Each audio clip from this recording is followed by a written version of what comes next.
Once again, thank you all for joining us. This is Nuance. I'm Mike Scala, and we'll be speaking of the end of the outdoor dining program in New York City as we know it. I am joined by our co-host. We've got Jay Carter, also known as Timid, hip hop artist in the chair of BLM Tokyo. What's going on, Jay? Waking up to construction noises. Always fun. You're in. Yeah. Migraines, perhaps. So yeah, no, there's a house in the neighborhood that had I guess the corner was surrounded by tall bushes and trees and a big rock. It was, aesthetically pleasing. And then 2 days ago, I guess they decided to cut it all down and, level that whole area. So I don't know if it's a part of the same house or if it's a different space and someone's taking it and they're going to build a house in that spot. But I don't know. Just it's been construction noises all day for the last couple of days. So let me ask you, your neighborhood where you're at in Japan, does it look like, let's say, a New York City neighborhood, a suburban neighborhood? What would you compare it to? No. For one thing, streets are generally tighter. Okay. Um, you can fit two cars down, kind of down it. Um, It's very, very tight. Most of the time, if someone sees a car coming down, they'll pull off into like I don't know, the cross street so they can pass or whatever. So and houses in Japan generally don't have yards. Mhm. So it's your house and your driveway. So your lot is a little bit smaller. Gotcha. Well, where I'm Yeah. at in Howard Beach, we don't have big yards for the most part. So you don't even have like a Yeah. little bit on the outside. Sometimes it's just concrete with a small patch of grass behind your house. So Yeah, there's kind of like that. It's generally that. And then of course the architecture is a little bit different. Definitely has that Japanese flair with the certain types of roofs and things like right. that. But is it a residential neighborhood where there are blocks, streets, and avenues of just houses, and then you have businesses apart from that somewhere else? Japan doesn't really have street names. Okay. I'm not talking about the names. I'm talking about, do you have a row of streets, like a grid of Yeah, streets? yeah, yeah, yeah. You have a row of streets and houses lined up next to each other, that type of thing. Yeah. So in Yeah. that sense, it's very similar. It just looks different. It's more compact Mhm. and whatnot. So yeah. Okay. Well, we are also joined by Sheba Abraham from the League of Women Voters, and I know Poughkeepsie probably a lot more similar to New York suburbs, right, than Japan. It's getting like that. At one time it wasn't, but now it's getting like that. But I guess change Right, right. happens. But it's far from the country atmosphere from what I grew up. Okay, okay. So yeah, Yeah. it's happening everywhere, and a very difficult time in our history, right, with everything going on, in Yeah. particular, New York State. So we'll talk about some of that, and we've got two topics here really relating to New York City. One, as we mentioned, the outdoor dining program, and the other having to do with lifeguards and lifeguard shortage in New York City. So we'll get to that. Before we do, Jay and Sheba, I just wanted to say I was held captive over the weekend and forced to listen to the Drake and Kendrick diss tracks against my will. You were held captive, huh? Yes, yes. I was working with the client and they said, listen, you have to check this out. This is part of hip hop, whether you like it or not. You have to see it. You got to Facts. give us your thoughts on it. And so I was avoiding it. I explained on here before, I really had no interest in any of that stuff, but they made me listen to it. I still don't really find it too interesting. It's kind of corny to me. And I saw the video that Jay Smooth did. I agreed with his take. I mean, a lot of stuff they were airing out didn't belong on rap records. It wasn't, you know what I mean? Like this was some real serious stuff. Some real serious allegations were made with real victims potentially. Why is this part of a rap beef? You know what I mean? Like that was, it was corny to me. I mean, okay. I mean, I guess that's your take. Um, I don't know. I saw Jay Smooth's video as well, and some of the stuff I agree with. Some of it I think, in I guess the in his time or our time, so to He don't speak. sound so old. Right. My day. But that's kind of the take. Like you've got some of the older heads take on it, or at least that he was pointing out, um, that they were saying like it was corny or this didn't belong on here, that type of thing. But think about when there was rap beef in their time, right? They were all into it because that was just what they were Mhm. into. And even if it didn't, you know, make sense or whatnot, I mean, I don't know. It just I don't know. I think it was fine. I think the stuff was fine. There were some serious allegations, definitely. Right. Um, unsubstantiated allegations. That's the thing too, bro. I'm looking at this as a lawyer, and I'm thinking you're just throwing out these allegations at someone with nothing to back it up. Is that really the way to go about your business? Accusing people of serious crimes and really serious Right. behaviors, and just kind But of throwing it out there based on a rumor because you say so, and potentially ruining someone's reputation just off of what you say in a rap song with nothing to back it up. but there are, I think there for Kendrick's part, there, for those allegations, there is like, grains of truth, and it's probably blown up to the highest degree because Drake has been kind of looked at side eye the way that he talks with younger girls, and has done so over the years.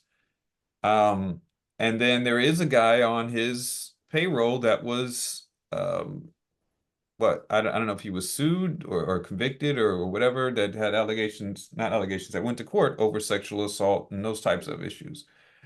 So I think he just took some truths on it and has made that a bigger part. Now for Kendrick's part, I think it was Drake that kind of took it to that degree. And just like Jay Smooth was saying, like, it's more like people expect scorched earth these days. Yeah, Hmm. Um, because what Kendrick said in the beginning, like, look, this could be a friendly type of thing. And then Drake went in and started going in on his family. right. But see, here's And the thing: so, it wasn't about the bars. I mean, some people might be like, "Oh, yeah, some of the bars were good or all right," but right. that's not what the main conversation is about, right? It's about, oh, is this true, or what accusation was made, or who was exposed to be a worse human being, or whatever. You know what I mean? It wasn't about the rapping. Yeah, but I think both of them came off good. I mean, listen, people can look at Drake and he makes more popish type of music, but he does, he was going in on some of those songs. Like some of his the rhyme schemes and delivery Yeah, was pretty dope. So, I was definitely all for that. And same with Kendrick. Some of the better Kendrick stuff that I've heard, because sometimes to me, some of his beats and stuff is just a little off for me, but I like his movement, I but wasn't captivated by it, but you do make a point that I guess you could compare it if you're a superhero head to something like Spider-Man versus Superman, right? Two different dynamics. yeah, yeah. What I So liked who has about the? it is that I'm sorry, go ahead. No, I was gonna say who has the beef now? Jay Smooth with Drake, or No, we're no, all here? Jay Smooth was just giving commentary on the Drake versus Kendrick Lamar beef, and citing Okay. out that some of the older heads in hip hop seem to Hmm. be less interested or less enthusiastic about the beef or criticizing the way that it went around. Um, some, not all, you Yeah, know. There were some just saying, it's not for me. It's not really, the direction that we used to take. But that was all. He was just giving commentary on it. And he did bring out one point that we talked about on here, is that this kind of might spoil people for the next rap beefs because, we're talking about they were dropping songs the next day or within a few hours. And he pointed out like how Nas didn't respond to Jay for like 4 months or something like that. right. And so like the next people That's that go true. up to beef, like, are you gonna lose immediately if you don't respond within like 60 seconds? Yeah, Like, and again, it becomes more about quantity than quality, and that's a problem with our world in general, right? yeah, Yeah. so um I like I said, what I liked about it was that it turned more into getting on the mic instead of just straight hooks and beats, right? Even though, there were elements in there. For example, Drake he had to straight rhyme, Mhm. right? He had to just, and I think that's what I liked about it because, ultimately they're supposed to be MCs and Yeah, but that's we the don't that's have the many foundation. MCs around anymore, right? And so Right. hopefully that being in the forefront will be something of a revitalization of the MC, and maybe we'll start to see more people actually MCing in prominent commercial spaces. Maybe you'll hear MCing on the radio again. Wouldn't that be great? Mhm. Right. Or yeah, and just hearing that back and forth, it could inspire people to be like, oh yeah, I'm gonna do some rhyming or do some bars Yeah, and so yeah. Except, it's all good as long as it the stays on bars wax. weren't really the focal point here, though. So Right. you know, Yeah, yeah. Sheba, did you catch any of that beef stuff? I'm looking at it now, no, but Okay. from what I understand, someone seems to say Kendrick, he wrapped circles around Drake. He And Usually, took so, and he yeah. started it. They said that Kendrick started the beef, Kendrick talking started about, it years ago and then revitalized it a couple of months ago. But I think from what Kendrick was trying to do was trying to get these guys rapping, right? Because he Mhm. said that years back on the Control verse, and he was like, he called out everybody and nobody responded, and then he did it again this time, and a handful of people responded, and then Drake took it to the family stuff, and then it got really personal and dirty. Oh, But okay. I think the idea was to spark that type of control frenzy again, and get into it. Right. And then it turns out, it just seems like he really doesn't like him. Yeah, Well, So maybe he was looking for an excuse. yeah. starting on August 3rd, it seems, if Kendrick is going to be eating Drake, it won't be outside in New York City. Aha. Hey, yo.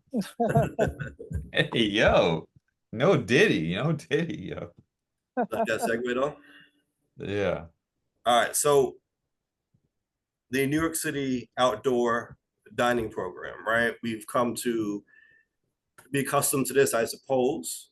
Since COVID, you see many of these restaurants in New York City having outdoor seating, right? And they often build Mhm. structures on the street, these sheds. A lot of people have been complaining. In fact, we on Nuance covered this a while back. We mentioned people were upset that they were taking up parking spaces, for example, making roads narrower, right? Causing potential safety issues. So after years of public forums, public input, commenting periods, the city council going back and forth, et cetera, we have a new program that is set to take effect. So starting on August 3rd now, these restaurants are going to have to either remove these structures or apply to get into the program. The program, of course, has various limitations and restrictions, right? There are now actually rules that must be followed because really weren't many before. It was like if you had access, you owned the property, the landlord allowed you, if you were renting, do what you wish. Well, now you're going to have more strict rules, and it's very noteworthy here that restaurants are going to have to remove these structures every December, and they can bring them back in April. So during the winter, when it's been determined that these outdoor dining areas aren't used as much, the city is going to require them to be taken down to restore that space to the streets. There's also concern about rats and different things. So this is the compromise, I guess, that they came up with. They said we can still have a version of the program, but much more regulated and not around the year. Some restaurant owners are not happy with this because they're estimating it's going to cost five figures, so over $10,000 every time one of these structures is to be torn down and Mhm. rebuilt. So Mhm. what are your thoughts on that? Shiva? Well, I didn't think about the cost. I can see the concern about the rats and parking, but the cost factor, that can, amount to significant dollars depending on the restaurant and what area you are speaking about, because some areas I'm sure that have outside dining, they have probably attract more people than some areas that don't. Right. But I think for regarding the rat problem and the parking, I think, yeah, that's fair that they should come down. But did they talk to the business owners and did they bring them into the conversation, or was it just Oh, sure. something? No, this has been going on for a long time. And like I said, public input periods, a lot of conversation has been going on about this. And they say that business owners are split, right? Some are supportive, Right. but some aren't. And it's going to be a financial decision for these businesses, whether they think it's worth it. But I guess the goal is to get back to how it was before COVID, with the understanding that things are not quite the same as they were. And so some people have grown used to these outdoor dining structures. So they want to have an allowance for them at least some of the time. But overall, the default is going to be you eat in a restaurant inside the restaurant, or maybe on the few tables that might have right outside on the sidewalk or whatever, as opposed to these large outdoor structures. And I think it's a valid question. Do we need, as a society, as a city, do we need these large outdoor dining structures to be normalized anymore? If we're going to be moving out of the pandemic, why do we still need these large sheds taking up half the street? Well, I think the pandemic has a very long-term effect. And it's going to take time before everything comes back to normal, because things have not come back to normal Mm. after Right. the pandemic. So to say to a restaurant that you must bring this structure down, I don't quite agree with that. I'm on this, when they did invited the restaurants in, the people, the owners, what was the decision? Was it 50-50, 49-50? What was the percentage? Well, it's not a vote, right? It's not a ballot. There are hearings, so they can come and they can give their testimony. People can talk, but there's no vote of restaurant owners. This is a city council in New York City decision. Right, but what percentage of the restaurant owners they had to take into account to how many wanted the structures to stay up and how many wanted the structures to, you take it down in December and put them back in the spring. Yeah, it was a conversation. Some were for it, some were against it. Some had, it's like anything, right? They come to this framework. I'm sure there are many people who Yeah. liked parts of it who didn't like other parts of it. Some people maybe liked all of it. Some people liked none of it. But this was the compromise that they came up with. Yeah, So this you, is mhm. sounds like like I said, it sounds like a compromise. I think it's one of those things, like they've been up for what, like 3 years now, so people have kind of gotten used Yeah, to almost, having that yeah, 40 potential, years, really. yeah, having that access or having that option. But there's probably some real points behind that, because they take up part of the sidewalk, right? Which Think about the street itself. the Yeah, street they and the do. sidewalk, which Yeah, business owners aren't paying for, so they're getting extra right, space. And it's not that it's someone else, it's public space that they're taking up right. at the same time, for their business, which I'm sure someone's salivating at wanting to get higher rent off of that. But it can, mess with flow of traffic in the street and on the sidewalk, I would imagine. Sure, sure. It's right. Well, And you have a parking shortage, obviously, in New York City. We Right, also have the issue of safety, right? That was certainly raised. It is, or I should say, it feels dangerous oftentimes sitting in these structures, eating on the street with buses and cars turning. And you can, look, they're less than maybe a foot, 2 feet away from where you're sitting. right, Is that an ideal situation? I think it's better to be eating inside. And let's right, be real, these structures simulate an indoor environment, right? So it's not like you're right, really sitting outside. You're sitting in a shed, oftentimes with a closed door and heat and lights. And so are you really even outside at that point? It's just an right, extension of the restaurant on the street. right, right, but Mike, sometimes you like to do that. It's something different. You could have a nice little party Right. inside that the part of that restaurant. I happen to like it. I was in New York earlier, well, last month, as a matter of fact. No, earlier this month. I went to Brooklyn. There was an event, and I passed one of those structures, and they had it decorated so nice. It was so enticing. I Yeah, would have stopped to say, "Let's grab a bite to eat," and that because it was really nice. Although they had cars, right. so it's hard to say. But are there other considerations to make? I mean, it may be nice sometimes, but Right. what about in the winter when they found them not to be used as much, when you have ample space in the restaurant, and now you have the structure just sitting there blocking part of the road. I mean, if there's one across the street, maybe half the road now is blocked and all the parking spaces are gone. You know, is that an ideal situation?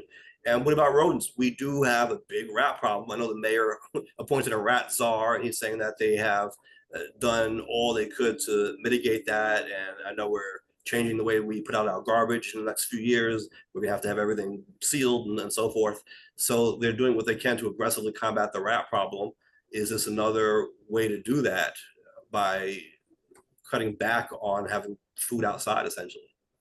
Well, is there still a Essentially, rat problem in the city? Because I Absolutely. heard on the news they said that the rat problem was under control. They are no. doing all they can to aggressively combat the problem, but there still remains a big problem. This is one of the ways that they're talking about doing it, because when they I were guess with this, they mentioned rats as a reason. I guess they Oh, could find out if there's, did the rat problem increase once these things went on the street? Since then? Yeah, that's a good question. I would say probably yes, because over the past few years, it seems like we've had more of a rat problem. And then when Mayor Adams came in, he's been going after that as a main priority. They could even call him the rat mayor. So, you know, his efforts may have led to them going down once he took office. But leading up to that, I believe we were on the increase. Hmm. but weren't they on the increase during the pandemic? Yeah, I believe so.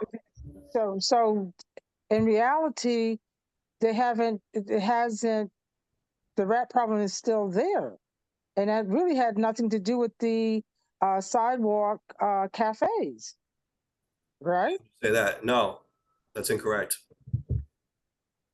It You could saw be a what cafes came up during the pandemic, right. Right. and that's when you saw more of a rat problem. So, But so the there was rat there problem, was a rat problem before the sidewalk cafes. Right. Well, yeah. One thing they're that making really, it better. yeah, one thing that really, at least in regards, I guess it's a little bit of a tangent, regards to the rat problem that surprised me when I first moved up to New York City is that, um, especially you go downtown, in Manhattan, you'd see these mountains of trash just sitting out on the sidewalk. And I guess maybe they put it out and waiting for the pickup or whatever, but there'd just be these mountains just sitting, and I mean that's gonna attract rats and bugs and all kinds of Right. stuff. And you Right. see it And that's that part of, needs to change. yes, and that's part of what we're doing now. We're getting these notices that landlords are going to have to change the way they put out garbage. I don't think you're going to be allowed to have loose bags of trash on the street anymore. I think everything's going to have to be in sealed containers and so forth. What they've also Right. done already is, and I don't know if this really had much of an impact, people were kind of making fun of the idea, but in an attempt to combat the rat problem, they had said that you can no longer put your trash out overnight. That, Mm, you know, historically, maybe the garbage truck would come at like 5 or 6 in the morning, so people would just leave their trash out the night before. They said, well, right. no, we're going to schedule garbage pickup to be maybe 4 or 5 in the afternoon or even in the evening, and then you put your trash out like an hour or so before it gets picked up, as opposed to having it out in the street all day. The problem is that most people don't really have their garbage in their house. They've got, if let's say you're in a neighborhood with a front yard, you might have it in your garbage bins in your front yard, and then you just bring those bins out to the curb, right? Or maybe on the side of your house or whatever. So some people were laughing at that, like, oh yeah, so the rats are gonna be on schedule and they're gonna not come out between this time and that time. But you know, it They'll adapt. maybe it did make a difference if more people were keeping the garbage in their houses until Yeah. the time. Well, I Yeah. have a question. How many complaints were received about rats since those structures have been up? Had the complaints about rats gone up? I believe that's what we have said. Yes. Yeah. I think And it's definitely a concern. I can see the potential because you're bringing the food and things out to the street. So there's definitely that potential for waste and whatnot to hit the street, Mhm. especially if they're not cleaning it very well or whatnot. And then you figure over the course of a summer or something like that, Yeah. it's going to accumulate some Or things out yeah, there. and not even just waste, but the smell of food always being out there. Right. Right? Isn't it going to just attract rats to those areas? But Yeah. Mike, you can have rats in your establishment in the restaurants. You just And they don't see do. them. I've Yeah. seen them. Yeah, Yeah. you see. I'm so now that you're outside, they're just that's where they usually are, where they should be That's what I'm outside. saying. They're right. They're But right in the sewers. They're outside. They're not supposed to be inside. That's an infestation when they get inside. That's not how it's supposed to but be. it but it does happen. It And who's happens. to say? So what does that mean? Because it happens, we should not take any questions, any care No, I'm whatsoever. not The saying. rats take us No, over. I'm not saying that. I'm saying, can't, how many rats do you have inside the restaurant that you don't know about, but you see outside when you're dining? Okay. If you have a rat problem in a restaurant, then you should take care of that problem. You should probably shut down the restaurant, right? New York needs city cats. Maybe every business is required to have like two cats. No raccoons. I have some raccoons and possums up here could send down there. By Do the they way, attack rats though? we're focusing all on the rats. I don't know why. That isn't even really the big issue here, right? We're talking Right. about taking up the whole street, taking parking spaces away, and That's saving. another issue. Yeah. Yeah, that is another issue. Now, That's people listen. There's no secret that there's a war on cars and drivers, right? There was. Yeah. Why are you laughing at that? because you love that phrase war on cars. Oh, well, it's true. It's accurate. There was talk recently when they were speaking of lowering the speed limit down to 20 miles an hour. Some were saying it actually should go down to 5 miles an hour. Oh And no. and some people said 5 miles an hour is not enough. The city should be quote unquote fully pedestrianized, right? And so if you start talking about, well, maybe that could work in parts of Midtown Manhattan, maybe. What about, for example, South Queens? What about Staten Island? You know what response you'll get from people? F them, screw them. They don't count anyway. They're not really part of New York City. We don't care about them. That's the Mhm, attitude that you get, right? So they have this mhm. us versus them mentality. And these neighborhoods that do rely on vehicular transit really are targeted intentionally, deliberately, right? They're trying to stick it to us. That's not a conspiracy theory, right? That's just the reality of what we're seeing. Mhm. And so you can have many people. This is really, in some ways, another iteration of that in this way. Many people who don't drive and who are hostile towards those who do are going to want those structures to stay up year round for the purpose of further impeding the flow of traffic, right? And so That's a going, stretch. it's not a stretch. No, no, no. It's the reality. In No, fact, it's a I see it. stretch to say that they want the structures to stay up to further impede traffic. That's They just do. kind of No, no, no, Yeah. no. That's the reality. I'm not making that up. I'm not. This is what I see, right?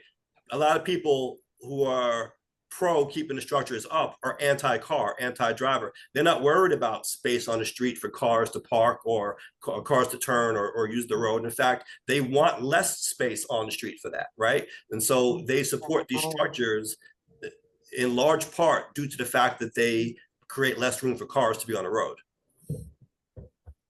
I think there is a not think, but there's definitely a traffic issue in New York City. There are way more cars than space, and taking up valuable Mhm. street space is just going to make the traffic problem even worse. Right.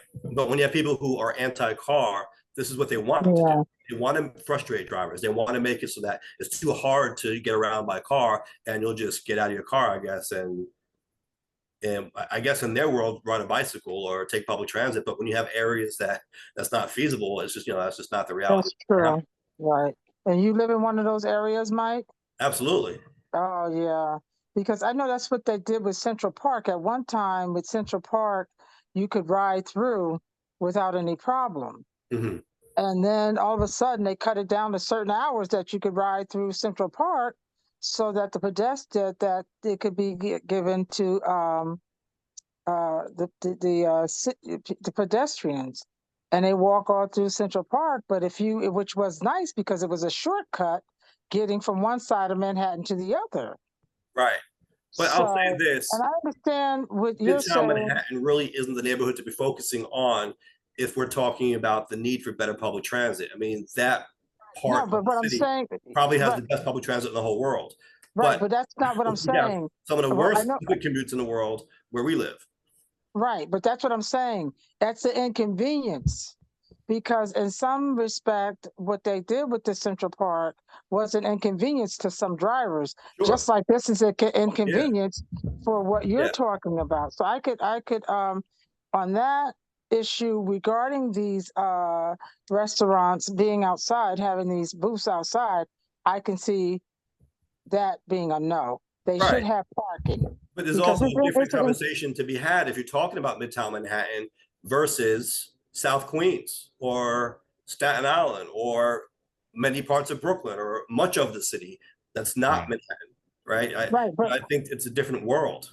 it is. But what I'm saying, it was just used as an example of it being inconvenient Yeah. Yeah. for cab drivers because that means you have to go all the way around. It's an inconvenience. Right.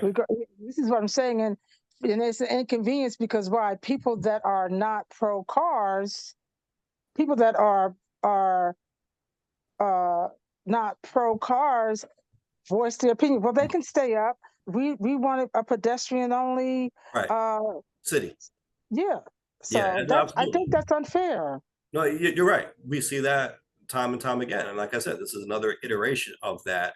And the battle lines really are drawn. People who are concerned about parking spaces, who are concerned about Uh-huh. traffic, right? Who are concerned about Yeah. accessibility by car are going to raise this as a consideration. Wait a minute, these structures take up half the street. That's not really fair. Yeah. That's not efficient, right? That doesn't work. It's not No. sustainable. That's not good. People who are actively anti-car, who are hostile to drivers, are going to dismiss those concerns, right? They can say those aren't concerns. In fact, that's not a bug, it's a feature, right? We like that it takes up the whole space. And that's consistent with, for example, these pedestrian plazas, right? They started putting in Manhattan and other places where the roads are shut down to cars and drivers, and you only have Yes. people walking. Right. And obviously, Yeah. if you're a pedestrian and you never drive, maybe that's not going to be as inconvenient for you, right? Maybe you might even like that. But for those who do have to drive, who do get around by car, it becomes an issue.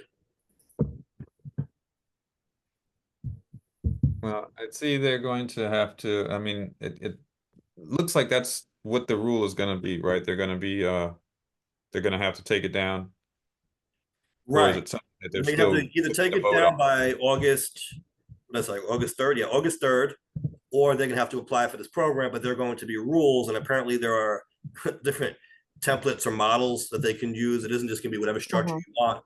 There are certain regulations, and it has to be done a certain way.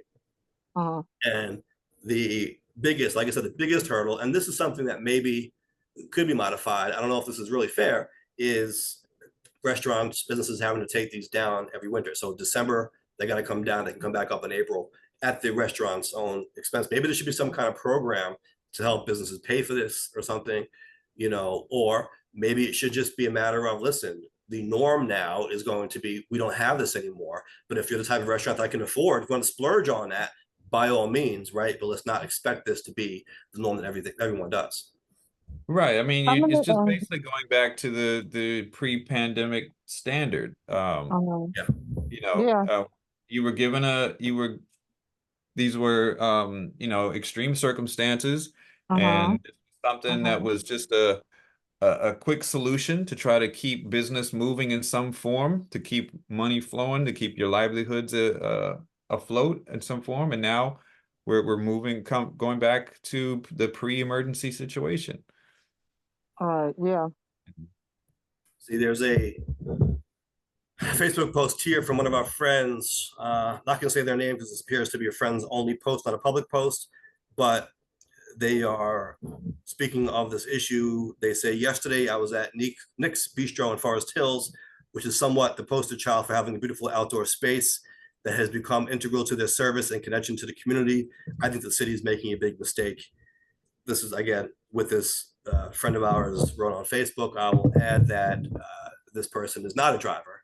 And so coming on the Mhm. side Well, of, there's definitely benefits to it, but at this, I mean, there again, Oh, we've yeah, talked about a bunch of different issues, and again, there's going to also be the real estate. Like, what business doesn't want extra free space, right. right, extra free dining space, added Yeah. on to their Yeah. business? Not Like, to mention, by the way, the visibility that you get, right? Because if you're walking right, down the street, you might not see what's going on inside the restaurant, but they can design these structures such that you see people sitting there eating, you see the food, you see them having a conversation, you see them enjoying themselves. right, And it's like a right, walk, it's like a free advertisement on the street, right? Like you said, Sheba, you see that and you're like, well, I would have some food here. It seems like you're missing out almost by not being in that shed, having that food, having those drinks like everyone else is on the street. mhm.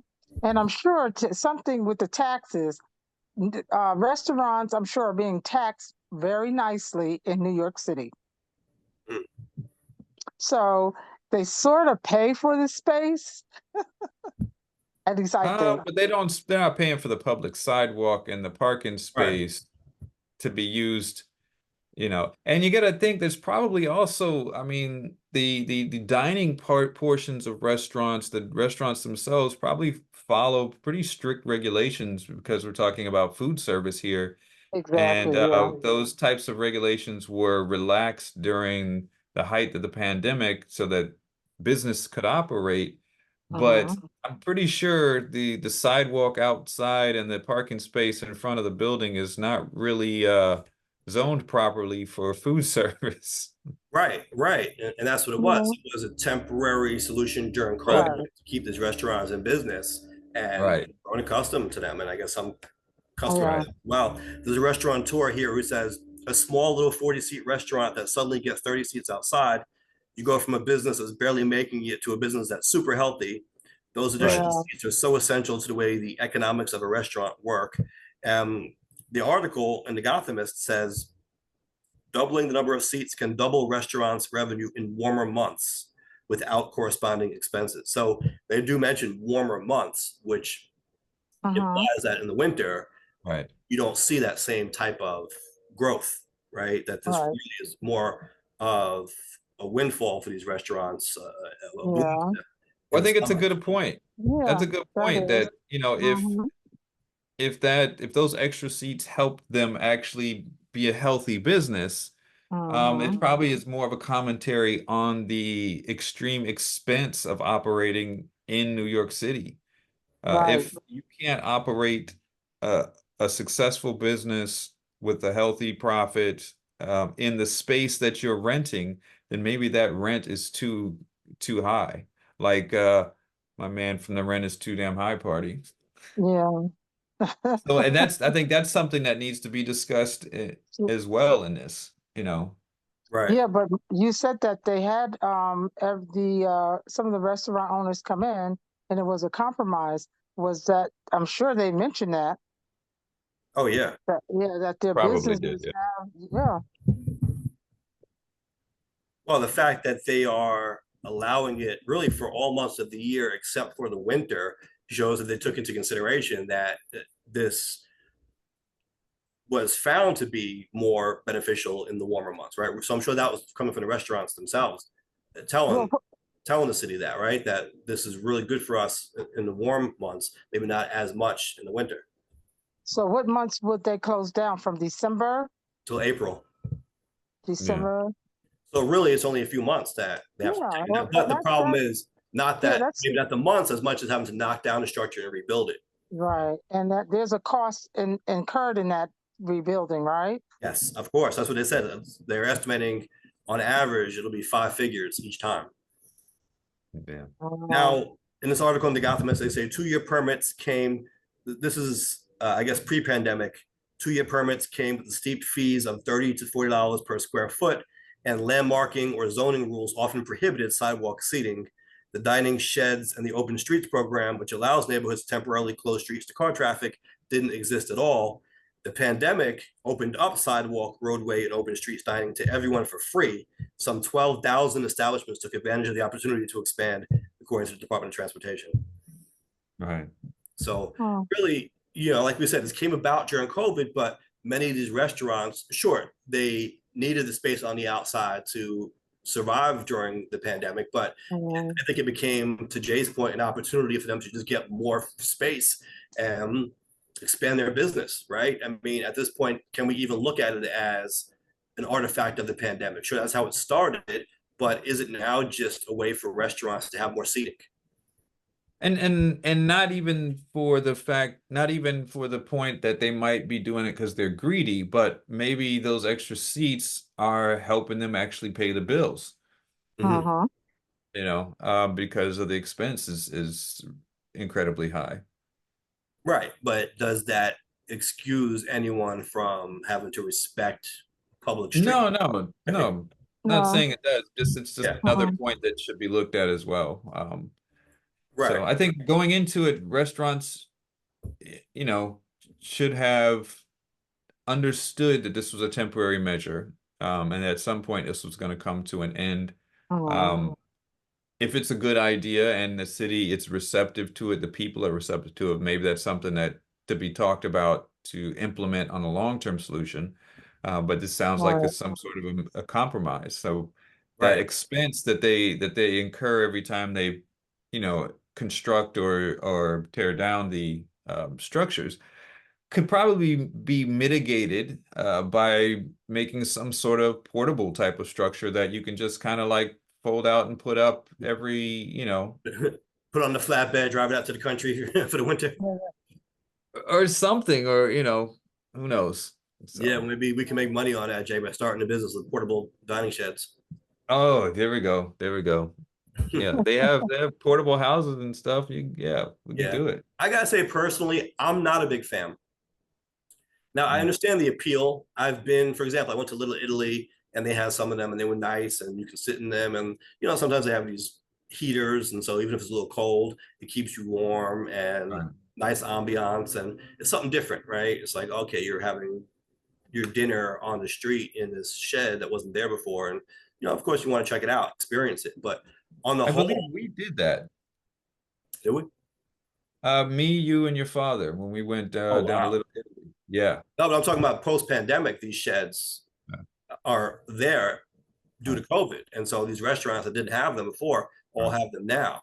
And so I was in them recently.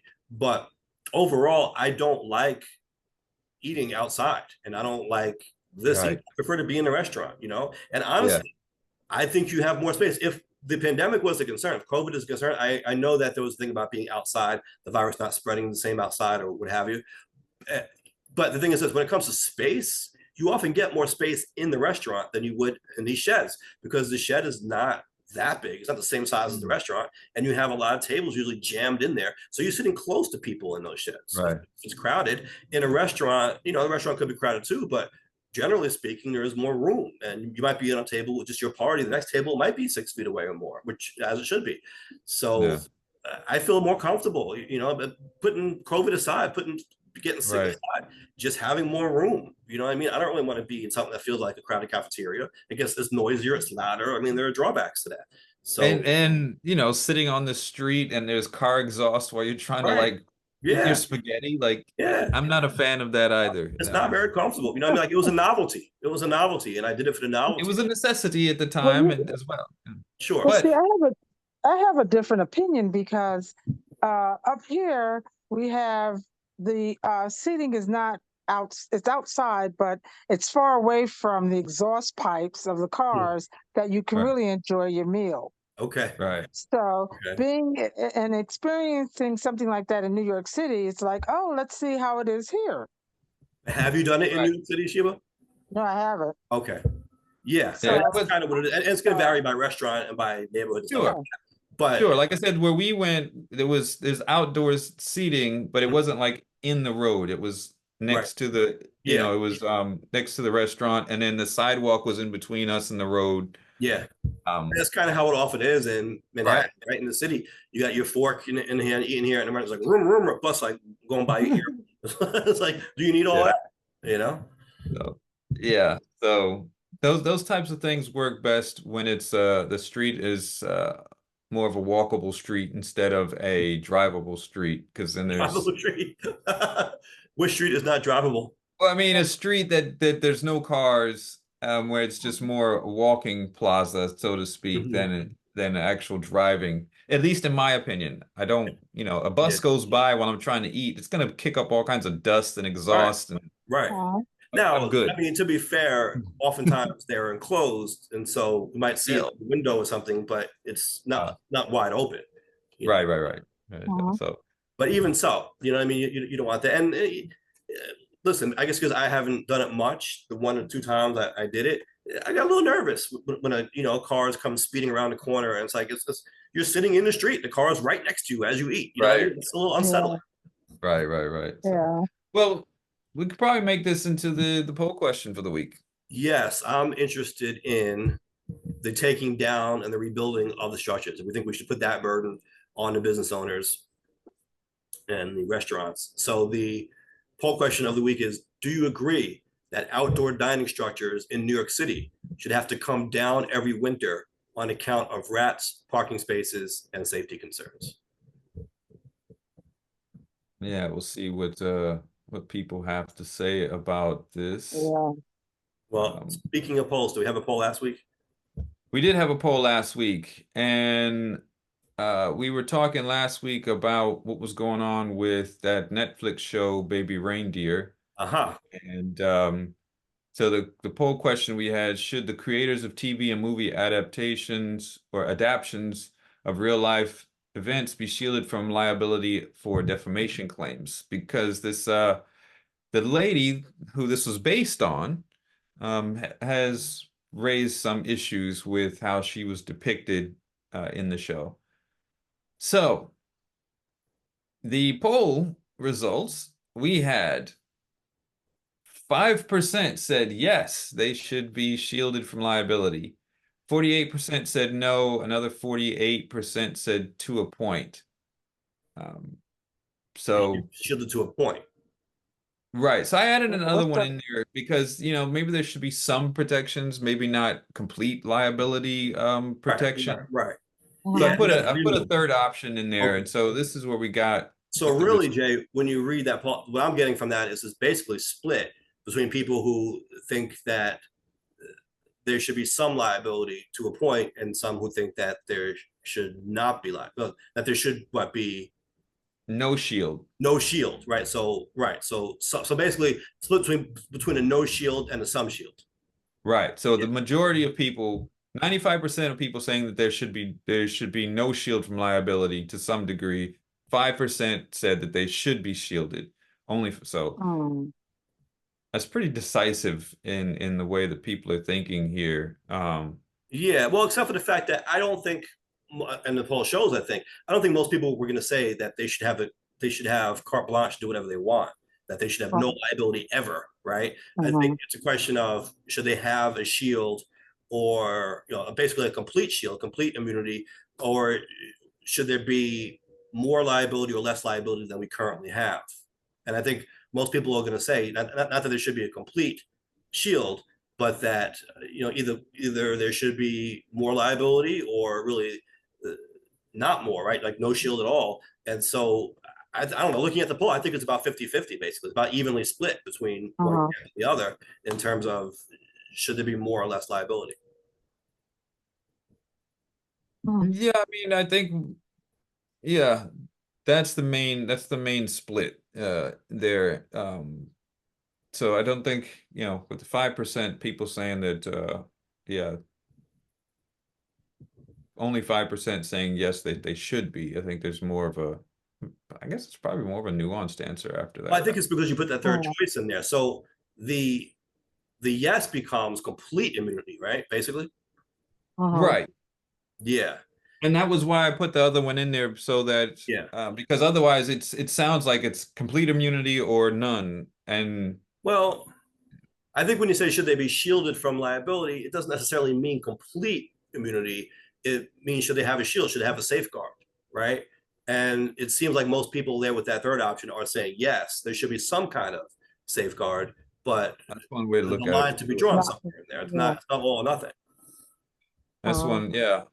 One of the comments here says, if you claim it is true and it's not true and you broadcast it, of course you're liable. The only avenue people have is litigation. Honestly, I believe that lawmakers' immunity for much of what they say is too broad, but that is a different matter. Uh, that Off was topic. a little out of context.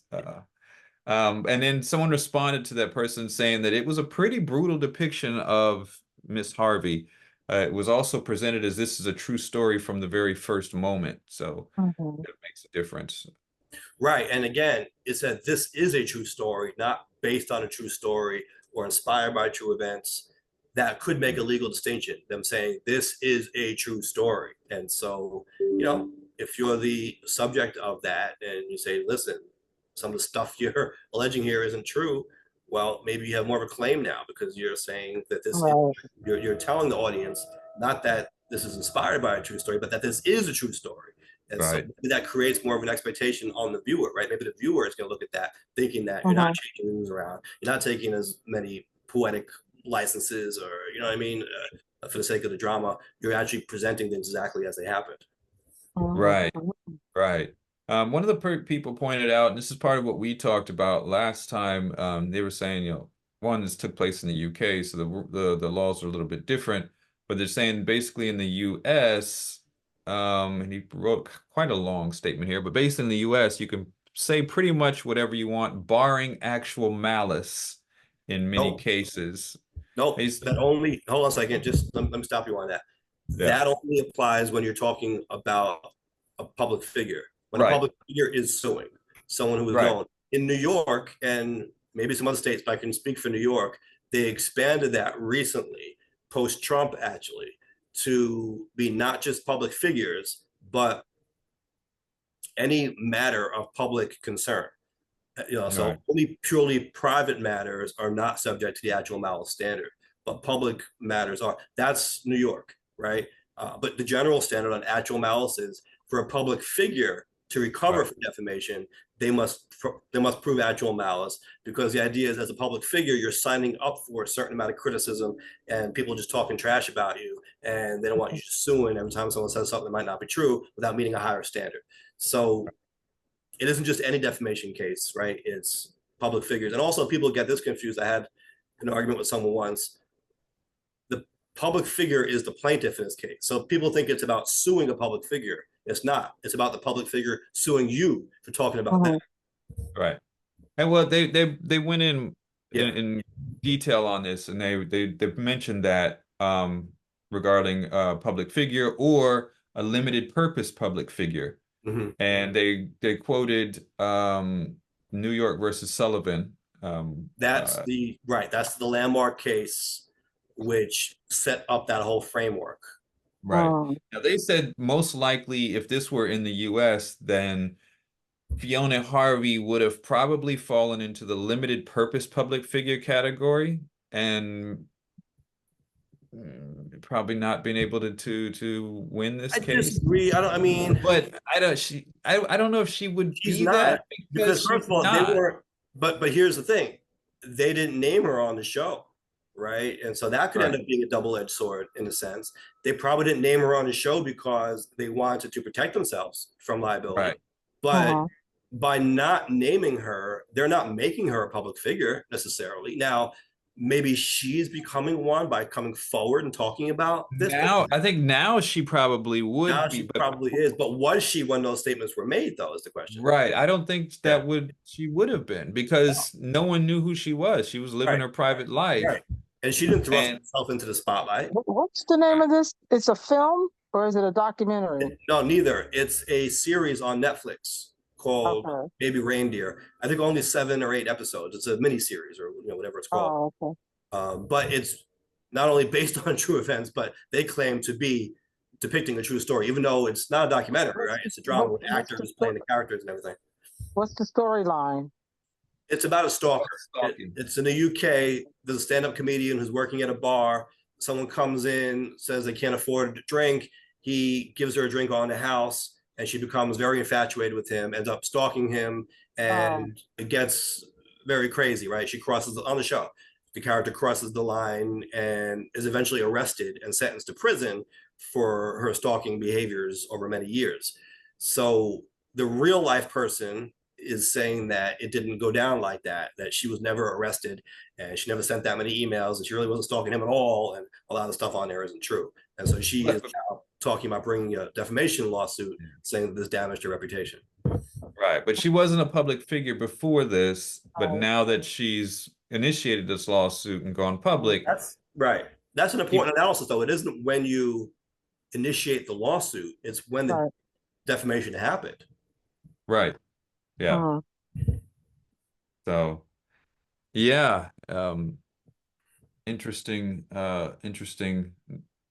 case. So Right. um, And by the way, even if she had to prove actual malice, for argument's sake, I don't necessarily think that would be a high bar for her to meet if she is correct that she never went to prison. right, She never sent the 41,000 Yeah. emails. A lot of the stuff that she was accused of wasn't true because actual malice doesn't mean that they did it out of spite or hate or what we think of as malice in everyday speech. Actual Mhm. malice means it's more than a negligence standard, it's a recklessness standard. In other words, Mm, normally the standard is you should have known better, right? The average person would have known that that stuff was not true, but you said it anyway, even knowing the average person, with the actual malice standard, it's not about what you should have known. It's about subjectively, did you consciously disregard a substantial chance of that being false? So, in other words, you said to yourself, either you knew it wasn't true when you said it, or you knew there was a good chance it wasn't true, but you said it anyway. right, Mhm. If this woman didn't go to jail and didn't send an email, I mean, this would have been said most likely with knowledge that this was false, or at least right, with recklessness as to its falsity. right.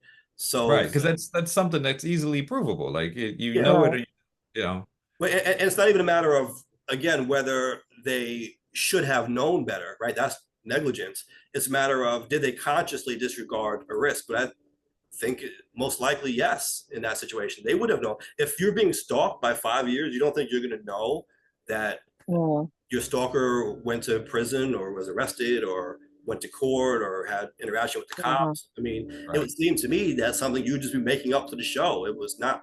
I don't see how right, they're going to be like, well, we thought that was true, unless they can point to something Yeah. that shows that they had false information somehow. right. So Mhm. it's Mhm. very interesting because like we mentioned that phrasing, "this is a true story," is really what kind of can Yeah, put him in the hot water on this. But then at the same Yeah. time, if it were a fictional account and you put "this is a true story," then that would be a literary device. You know what I mean? Like, but the fact that there yeah, is but some okay, truth to it, sure, that sure. yeah, But here's the thing: if it was a fictional account, then you wouldn't have a real life person coming forward, right? You might have right, people Right. claiming it to be about them, but then you could right, hopefully show that that wasn't the Yeah. case. right. But So you could. That's an interesting hypothetical, right? Getting yourself in trouble over that. What if you just make up a story and you say, as a literary device, this is a true story, even though it's not? Then Right. someone comes forward and says, that story that you told was about me. And by the way, you got all the facts wrong. Well, then that wasn't right, about you, was it? But what if they then take you to court and say, well, oh, but there's so many similarities here that people think it's about me and you said it was true. And so now, you know what I mean? Yeah. remember there was a Oh, time, and I forget, MTV would, maybe was it MTV or Netflix or something, they were, there was a time where these kind of mockumentary Yeah. type things were kind of popular, where they were presented Right. as real, Right. Mhm. and you kind of walk that line, like, did this really Yeah. happen? Did Yeah. it not Yeah. really happen? You Mm-hmm. know what I mean? Like, and that Mm-hmm. was Yeah. kind of the hook of it. Borderline. And so like in Yeah. I that type of remember that. situation, they presented it like it was real, Yeah. But that's also even a though, good strategy for the defense in a case like this, right? Like, you're going to hang your hat on this true story language. Look at all this other stuff that we put on TV or put on Netflix right, Mhm. that we also claim to be real. We present as real, and you're going to say that that's real. I mean, I think I mentioned the Blair Witch Project. Didn't they claim that was real, a true right, Yeah. story at yeah, some that point? Yeah. was, I mean, you people tell me there thought were that was witches in the real. woods or whatever they saw out there. Yeah, people thought that that was real, and that was what Mhm. they went with, because it was this The found style, footage. Like we right? actually, The style of Mhm. it was documentary, right? Right. So, hmm, interesting case. So we'll, Yeah, it is interesting from a legal perspective. You know, listen, I think also what hurts him in this case and hurts Netflix is that they used allegedly real emails. And hmm, so Oh, for them to claim that, well, this is just a Netflix show and this can't be tied to you anyway. We didn't mention you by name, and it's not really about you. It's it's you're leaping. This is a stretch. Well, the fact that they used actual emails that she allegedly sent him is what led uh-huh. to people, first of all, finding out it was her immediately, because apparently they right, just copied those emails into Google or Twitter or whatever, and they found her using some of that same language in tweets and other places. So right, that I think is problematic for them if they're trying to get away from this idea that they're really talking about her. Because why do you change a character's name? Why do you Why do you change details at all? Usually because you're trying to respect their privacy and, let's be honest, not get sued, right? But you start getting into trouble, I think, when you are really blurring that line. If you're using their real emails that they allegedly sent you, well, right, now the person is easily discoverable. Maybe they didn't think that was going to happen. Maybe they thought because they were emails, they were private, and so no one would be able to figure it out. But apparently, very quickly, people figured out that Oh, it was her based on it's those. the internet. You're gonna find you. yeah. Yeah, I mean, but that also necessitates her writing some of those same things on public forums, right? Unless they hack Hmm, Mhm. into emails or something. right, How else are people going to find who wrote private emails? right. So, well, we'll Yeah, see how this all plays out. Yeah. Sounds There was interesting. one other point, that one other thing we were talking about here. New York's drones. having some issues with lifeguards. Yes. And so there's a lifeguard shortage. By the way, we never looked into that quote that the mayor got in trouble for. Remember, he said something about migrants made good swimmers and they should be lifeguards. Oh, Uh that, I didn't hear that one. yeah, I did look a little bit into it. And it was, yeah. Wait, where was it at? He proposed that they could be used as lifeguards because they are excellent swimmers. The only obstacles, we won't give them the right to work. Yeah, but Um, okay, where does the excellent swimmers come into play here? Yeah, he right. said, let's see, what was his quote? Was, how do we have a large body of people that are in our city and country that are excellent swimmers, and at the same time we need Uh-huh. lifeguards, and the only obstacle is that we won't give them the right to work to become a lifeguard. Okay, so that doesn't sound as bad, that Not quote. it's not a direct Yeah, thing, yeah. but how do you know that they're excellent swimmers? I think, Uh, okay, Yeah. so here's my reading of that. I don't think he was saying that all migrants are excellent swimmers by virtue of their being migrants. I think the implication there that people were trying to make from that was that he was saying that they're good swimmers because they crossed the river, right? They swam across the Rio Grande. I think that might be the meaning some people are trying to put onto that. But what you just said, Jay, sounds more to me like he was saying that we have people here who are good swimmers. Not that they're all good swimmers, but that, because he always makes the point that migrants want to work and I'm not allowed to let them work. So what he's saying is if we have people qualified to do those jobs, why shouldn't we allow them to do it? Right. So right. Well, I don't think he meant that they were all good swimmers. I think he meant that we have qualified people who can do those jobs. right. And to that point, another quote that was mentioned in the article that I read said that Adam said, so we have all these eligible people waiting to work with the skills we need to fill jobs, but we're unable to allow them to work because bureaucracy is in the way. That doesn't make sense. So that's more of the full context of what Yeah. he was saying. Yeah. Okay. So anyway, we have a shortage of lifeguards in New York City. And one of the solutions that's being pursued now is drones, which I guess are going to provide flotation devices to swimmers in peril. And Yes. I don't think we know much more than that at this point. I know the Daily News was reaching out to NYPD for further clarification on what the program would be exactly. Didn't get anything back on that, but it looks like drones are going to be used. Now, I don't know if this needs to replace lifeguards. I mean, even if you have lifeguards, let's say you don't have a lifeguard shortage, right? why not use that kind of technology if you know someone needs the help? I mean, sure, lifeguard can still jump in the water and do what they got to do, but why not use that as an extra layer of protection? Mm. Right. So at least from what I was able to gather from the articles, the way this would work is that these remote controlled drones would fly out, Mhm. would be flown out over swimmers in need of help, and they would drop flotation devices.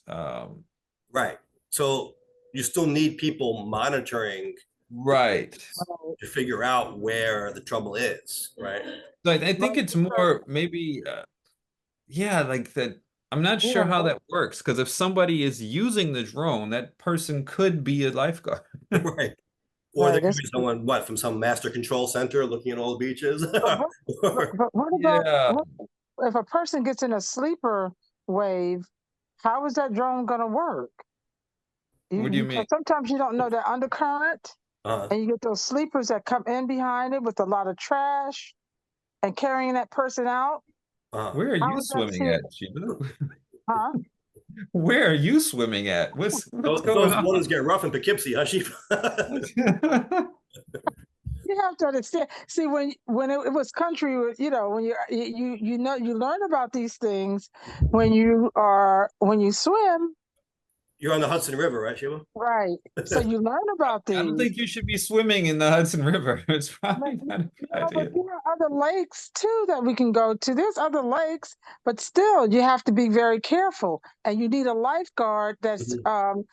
knows what to do if something Sure. like that happens.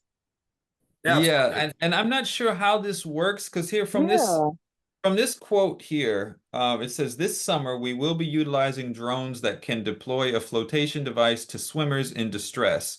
We can also use these drones to communicate with the swimmer in distress while help is on the way. But if you are communicating with the swimmer, are you not the help? No, you're not a lifeguard. And why are you not going into help? exactly. It doesn't sound. I don't know. It doesn't sound feasible to me that they can, I'm not accomplish something sure. like this. Yeah, Seems to me Yeah, like a piece of technology that can be used to supplement life-saving efforts, right? I, Lifeguarding activities. I You don't. wouldn't replace the lifeguarding activities with that. I think you still need to be staffed with lifeguards, but I don't see unless we're a talking problem with AI Yeah, controlled no. drones. AI control. I said, unless we're Oh, talking AI controlled yeah, drones, I you just don't see a problem with having the technology, right? And just right. the Sure. lifeguards. But what if the lifeguard can't get there fast enough? Why not have a drone drop a flotation device if they can? That's not a bad Because thing, right? it depends on what's happening in the water. It Sure. depends on what's happening. Yeah, it's not How going to can be you, a if bulletproof a person solution. is, They can help. Right. how are they Sure. going to Yeah. help a person that that's drowning? So The flotation device is not going to if they, help. and like I said, if you have a current come with the sleeper wave, you have to know how to come Right. out of that. Right. How is a drone going to Yeah, help but the drop a drone will probably be flotation able to device? get there. And you were panicking If because the people drone will can get there panic. faster than the human can to drop a flotation device, that gives them a few more Yeah. minutes But of for the but you're chance of rescue. panicking in that water, and not everyone knows not to panic to float So with the you're current. saying don't Every give them a flotation device? I didn't say not to do that, but I can't see it being successful. I just Well, can't see it. I think Because it. being up here, I guess I'm around too much water. If someone is drowning, don't they want a flotation device to keep them afloat? But it depends. Has to have they been caught on the undercurrent? It might not be How an are you gonna? undercurrent. It And could you're just be trying them to drowning. fight that. See, Maybe they don't know how to see if a swim. lifeguard goes in there, he will go in there to pull this person Right. out because that undercurrent has caught this person, Well, it's Not, not and just it's undercurrent though. yeah. And then you have the sleepers that come behind it sometimes. I just can't see it. I don't see it. Maybe it's just me. I it just doesn't can't. it doesn't mean that it's going to work in every single situation. It's Well, Right. something, it's something maybe else to have, another tool to have if someone is drowning if they're struggling in the maybe they can't swim, right? Maybe a wave took them out too If far you or can't whatever. swim, you're not, well, that's what I'm saying. No, If you they're at can't the beach. swim, Most people you, at the beach aren't there to swim, right? They're standing in the no, water. they're there to wade. I get, yes, that's Yeah, right. true. The Maybe a wade. wave took them out too much, and Yeah. now they're And that's what I'm struggling. They need to hold on to saying. something until they're rescued. So it, So it's a yeah, that's stopgap it. measure. Yeah. It's not meant to rescue the people. It's a, to help them stay Not afloat panic. Yeah, while stay help is afloat. I on the get it. way. And Yeah. then says I mean, if later the on, waters are rough, like you mentioned, the currents, wouldn't you rather hold on to something in that situation? Hold on to a Well, you know flotation something, device? case in point, my father went shot my father's friend invited him up to a lake and he was in the boat fishing with two little boys Mhm. and they're rocking the boat, the two little boys. The boat capsizes, the two little boys got out, and my father, the boat's on top of him. And Right. he's yelling for help. Mhm. So where's the drone coming to that? The only thing that saved my father, he said he remembered he could swim. But for a person that can't swim Yeah. and something like that happens, But not everyone has a boat capsize on their head, right? I mean, it's a very specific situation. you're right. I'm like, I knew you were And they gonna figure say that out. and they say in the article that, or at least the organization is saying that these drones are not here to replace lifeguards. They're going to be used as an assistance tool. Right. And they're saying by utilizing drones at the beaches, we can help swimmers in distress, monitor for sharks, help spot missing child on the beach, and more. And they've actually been using drones apparently for the last couple of years to patrol the shorelines to look for sharks because, Yeah. there Yeah. were shark issues in the Right. previous And I think few that's years. part of the problem here or the disconnect. This is being framed as drones replacing lifeguards. And I think it Right. fits into that story of computers taking over all our jobs. AIs can take over our jobs. But Right. really, it probably should be cast more as we still need the lifeguards, but this is just Mhm. technology that we now have at our disposal Yeah, that can that help we could use help. Yeah. even Yeah, with I the My get it. lifeguards. my question is still who's going to be running the drone? And if they're running the drone, shouldn't they be there Maybe to help? a prompt engineer running the drone. Yeah, right. Right. So, but yeah, I think if it's a tool that can be useful and helpful for people in distress, yeah, I'm for it. Why not? One thing that they did point out, that I saw in this article, and it says the drone patrol that they've been using exposed a far more common danger, and that is that New York City beachgoers often struggle in the water. Mm. So Yeah. sounds like we got a lot of people who don't swim well getting in the water regardless. Imagine the drones collect that data. They assess every beachgoer in terms of their swimming skills, and they generate Mhm. reports like on a Yeah. scale of 1 to 10. Like you're an 8, you're a 7, and you can see the how well we can swim. But in all seriousness, there has been an effort to get people swim lessons and classes, right? In New York City, people think that should be mandatory, or that should be provided to students so that they don't drown. Um, Listen, if you can't swim, don't get in the water. Like, Well, you can wade. You don't have to go out in the water. Just wade. Go yeah, out, but just wade a little bit. if Situation. you don't know your limit, and of course there are currents, and Yeah. I've been around the beach, like, I grew up in Hawaii. I used to boogie board. I used to go way out, do all, but the currents in New York are not that strong. Like Relatively speaking, yeah. Mhm. relatively speaking, like, I've struggled. Like there was a beach in Hawaii, particularly Waimea Bay, where you kind of plan 15, 20 minutes ahead of time when you want to get out of the water because the current is so strong Mhm. that it pulls you back and the waves break on the shore. So you got to kind of time it. Mhm. Otherwise, you're just not getting out. Um, but in New York, it's not that type of Right, but other situation. things can happen People too, are right? going out too far. You could, be on a boat maybe and fall overboard, or I mean, there are things that can Right. happen where I think swimming is Mhm. advantageous. Yeah, absolutely. Mhm. So, So, all right, well, yeah, or they're probably sitting in a tube, an inner tube, and floating, and it gets out of control. all right, any number of situations. What if you're, God forbid, on the ferry and you fall overboard? Not that Yeah. happens frequently, but there are hazards to being a city of waterways, right? I mean, New York is a water-based city. We don't think of it that way, Mhm. but it is. Yeah, I mean,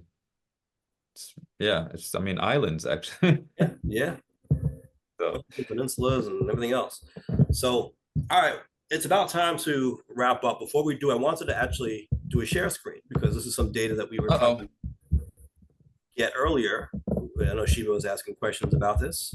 So Uh-oh. look at What do this we share graphic screen? that I found. Hold on, here we go. Share screen.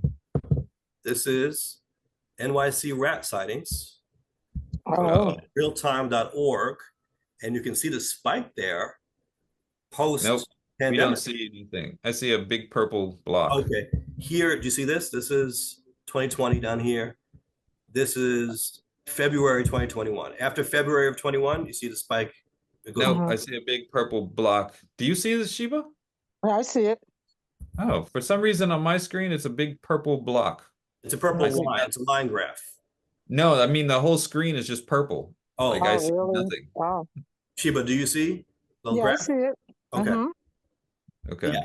So you can see it here. And what's interesting is, yeah, I can move this out the way. So post-pandemic, definitely the rat sightings are spiking, and they come in Mm-hmm. waves too. It actually looks like they go down in the winter. That makes sense, right? They go down in the winter, go back All up right. into the summer. They peak in June, right? Go back down Mm-hmm. again, go back up. But it looks like they're starting to go down more post 2023. So I think this may be the Adams effect. Although to be fair, we have to wait to see where it gets in June, right? We're only in May. Right. May 13th here. Let's compare it to May. Yeah, see May 13th last year. It's I guess kind of comparable. So there are ebbs and flows to this, but we'll have to see if it peaks at the same point this summer as it has previous Mm-hmm. 3 summers. But you could definitely see post pandemic the Mm-hmm. sightings have gone up. All right. Well, hopefully they get that under control. Yeah. So it's time for the bottom line. What's the bottom line? Shiba, you got a bottom line for us? Yes, I would like for all New Yorkers who enjoy outside dining Mhm. to support the restaurants during the winter. Okay. That makes sense, right? That's actually very smart. If you want them to be able to afford to bring their outside dining sheds back, make sure Mhm. you're patronizing them during the winter so that they can get that shed back out there. Yeah, that's a good one. Yep. All right. Jay, where can folks find us? Hey, you can find us on YouTube at Nuance Show and everywhere where podcasts are available. All right. As always, thank you for joining the conversation. Thank you for checking us out. Thank you to Jay. Thank you to Shiba. We've got work to do. We'll catch you next time. Have a good night, everyone.